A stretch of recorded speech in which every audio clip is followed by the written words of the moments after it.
شايفين لي هالفطور الملوكي المدلل هاد؟ لا والله ما لكم شايفينه. طيب شوفوا لي يا منيح، هذا الفطور الفلسطيني الغزاوي من مطعم زهران بمدينة نصر. جيت جربه اليوم بناء على ترشيحاتكم.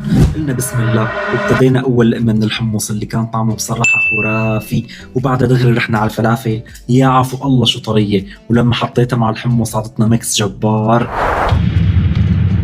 ما بننسى قلاية البندورة بزيت الزيتون يلي كنت متحمس كتير لحتى أجربها، والمبعترة اللي هي نسخة طب الأصل على مفركة البطاطا بالبيض الشامية، وكانت بصراحة من عالم تاني. أهم شيء كان عندي اللي هو طبق الفول بزيت الزيتون الأصلي، واللي كان طعمه بصراحة حكاية بتكتب عليك ألف رواية. أما الفتة باللوز هذا اختراع، وغيرنا الطعم بلقمة من اللبنة مع الزعتر وزيت الزيتون لنروح بعدها على الشكشوكة، واللي بصراحة أنا استغربت طعمها بس كانت ممتازة وجديدة علي. وختمناها اخر شيء بالسلطه الغزاويه. يا عفو الله زيت الزيتون شو عامل شغل، رجعنا لايام زمان وذكريات زمان.